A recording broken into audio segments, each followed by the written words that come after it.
देखो, एक महात्मा बड़ी अच्छी बात कहते थे। वो कहते थे कि संस्कृत भाषा नारियल, संस्कृत भाषा नारियल की तरह है। एक संत की वाणी है, संस्कृत भाषा नारियल और फोरत में कठिनाई। नारियल को तोड़ो और छीलो, संस्कृत भाषा नारियल तोड़त में कठिनाई और गरी फोर तुलसी धरी जो चाहे सो खाए। कितनी कृपा, बना बनाया रस है। इसीलिए एक बात सुनी गई थी, किसी महापुरुष के द्वारा कही गई थी कि श्री रामचरितमानस और श्रीमद् भगवद गीता, उपनिषद, वेद, पुराण, शास्त्र, इनमें क्या अंतर है। तो एक महापुरुष ने बड़ी अच्छी बात कही, कहा कि श्रीमद् भगवद गीता, उपनिषद, भागवत आदि जो ग्रंथ हैं, यह विद्वानों के लिए सरल और सरल आदमी के लिए कठिन है। विद्वानों के लिए सरल, पढ़े लिखे के लिए सरल और बिना पढ़े लिखे के लिए कठिन। विद्वानों के लिए सरल और न समझ के लिए कठिन।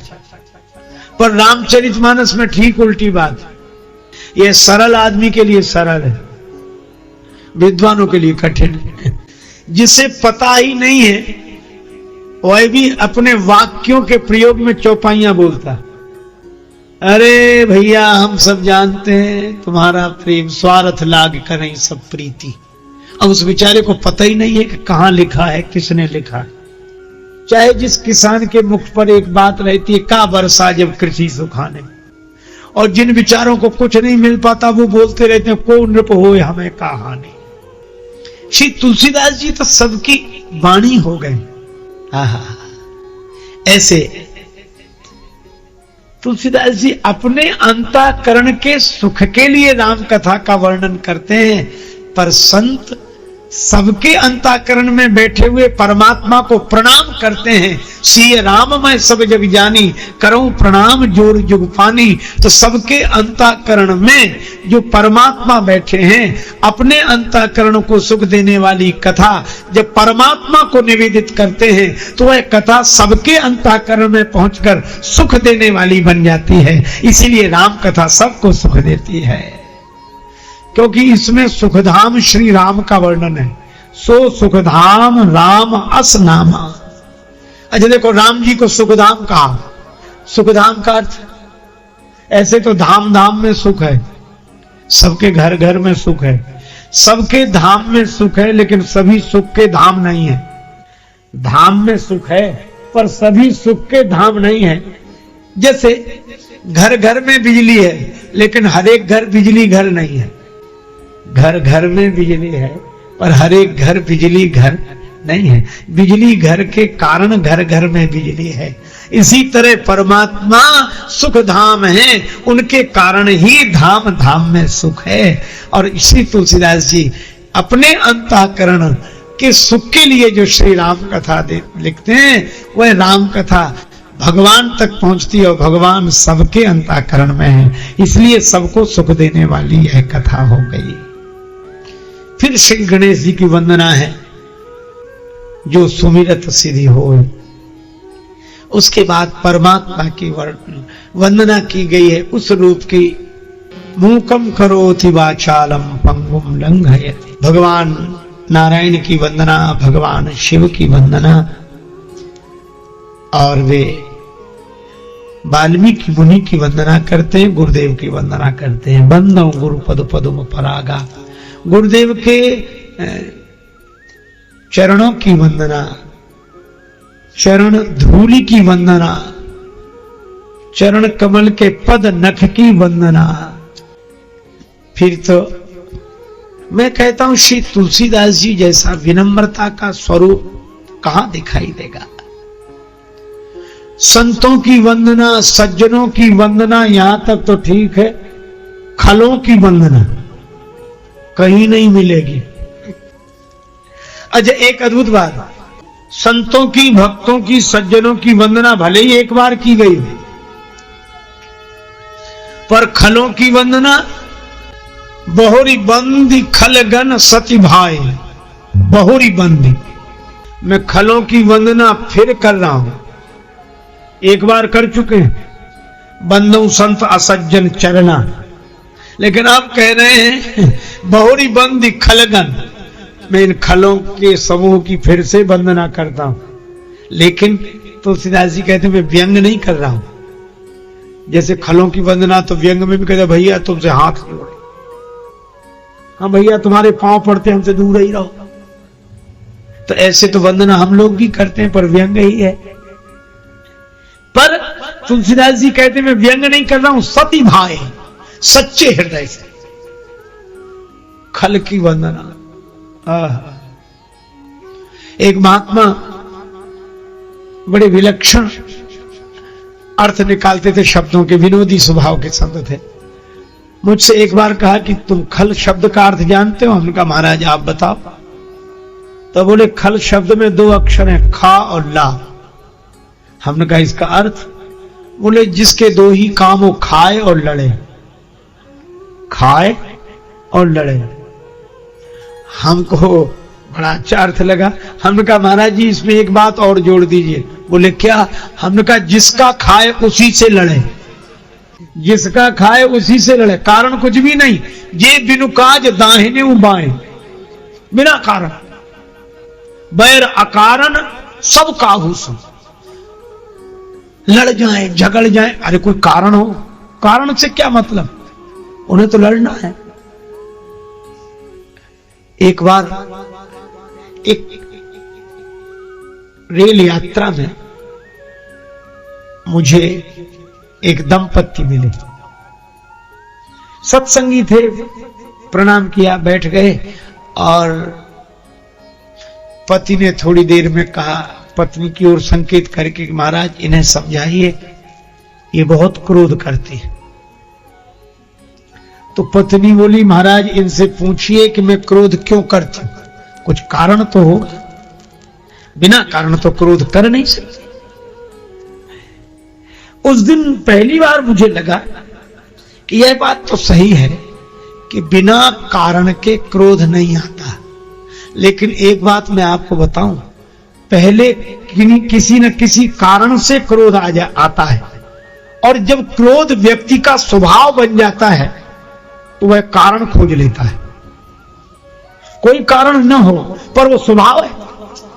एक आदमी का एक रसोईया भोजन बनाता था, और मान लो किसी दिन भोजन सुस्वादु न बने तो दिन भर उसे डांटते थे, मूर्ख ऐसा भोजन बनाया, कोई स्वाद ही नहीं। वो बेचारा माफी मांगता, लेकिन विडंबना यह थी कि दूसरे दिन रसोईया अगर सुस्वादु भोजन बना दे तो भी प्रसन्न नहीं होते थे, और दुगना क्रोध करते, उसे डांटते। तो वो कहता कि आज क्या बात, आज क्या सुस्वादु भोजन नहीं बना? बोले बना है। बोले फिर काहे को नाराज हो रहे हो? बोले इसलिए नाराज हो रहे हैं कि जब इतना सुस्वादु भोजन बना लेते थे तो कल क्यों नहीं बनाया था? अब बोलो। तो कभी कभी क्रोध जब स्वभाव में आ जाता है तो वह कारण ढूंढ लेता है। जैसे कृपा करना संत के स्वभाव में आता है, भगवान के स्वभाव में। मरते समय अजामिल ने अपने बेटे को बुलाया, नारायण नारायण। भगवान नारायण अपने पार्षदों से बोले जाओ ले आओ उसे। भगवान नारायण के पार्षद बोले प्रभु आपको नहीं बुला रहा है, वो आप नहीं समझे, वो अपने बेटे को बुला रहा है। भगवान को मन ही मन हंसी आई कि हमसे ज्यादा समझते हैं ये हमारे सेवक। क्या भगवान को पता नहीं कि वो अपने बेटे को बुला रहा है? पता है, लेकिन कृपा करना उनका स्वभाव है, इसलिए बोले तुम जाओ, हमको ही बुला रहा है। अरे नहीं महाराज आपको नहीं, वो अपने बेटे को बुला रहा है। भगवान बोले अच्छा यह बताओ उसका बेटा नारायण है या मैं नारायण हूं? बोले प्रभु नारायण तो आप ही हैं, वो तो जीव है। भगवान बोले तो हमको ही बुला रहा है, जाओ ले आओ।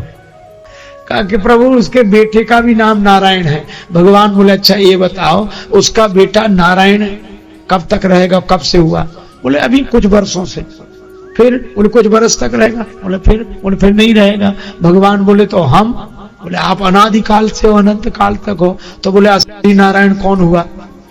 बोले आप ही हुए। तो बोले फिर हमको ही बुला रहा है, काहे को बहस करते, तुम तो ले आओ। अब कोई कारण नहीं था, लेकिन चूंकि कृपा करना भगवान का स्वभाव है, संत का स्वभाव है, इसलिए बिना कारण भी कृपा करते हैं। कारण बिनु रघुनाथ कृपाला।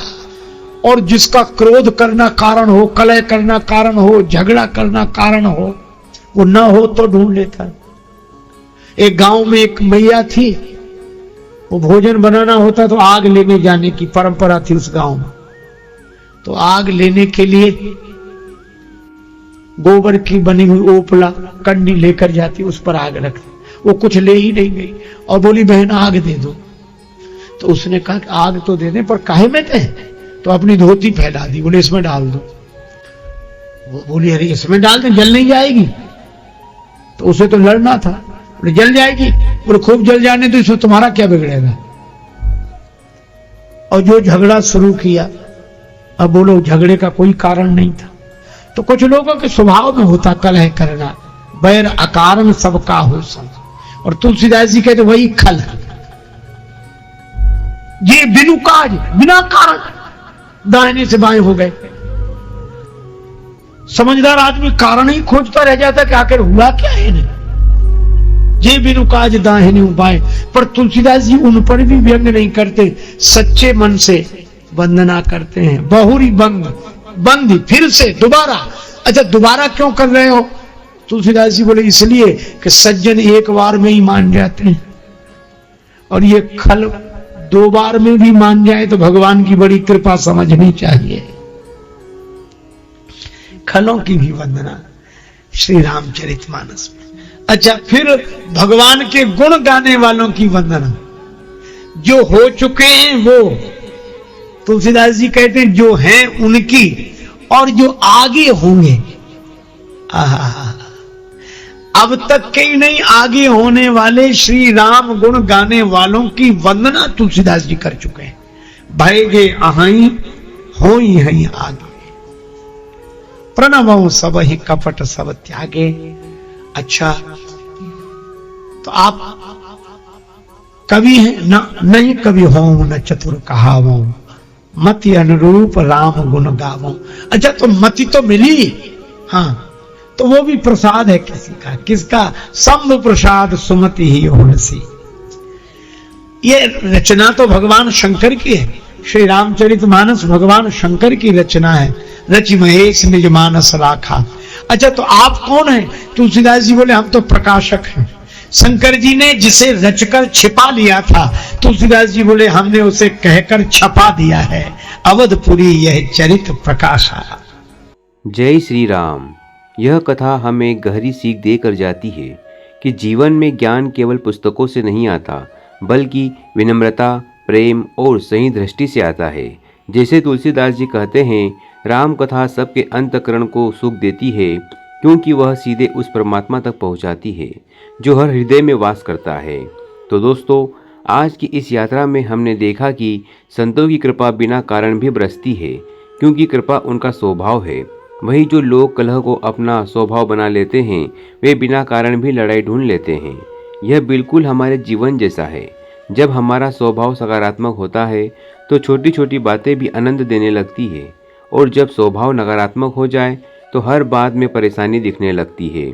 इसीलिए याद रखिए, हमारा स्वभाव ही हमारी दुनिया बनाता है। अगर हम प्रेम, विनम्रता और कृतज्ञता को अपना स्वभाव बना लें तो जीवन हर क्षण मधुर हो जाता है। तो दोस्तों, अगर आपको आज की बातों से थोड़ी भी प्रेरणा मिली हो तो इस प्रकाश को अपने जीवन में उतारिए। अपने मन को शांत रखिए, अपने स्वभाव को राम कथा जैसा सुगंधित बनाइए, और किसी भी परिस्थिति में प्रेम और धैर्य को न छोड़िए। मिलते हैं अगले वीडियो में एक नई सीख और एक नई प्रेरणा के साथ। जय श्री राम।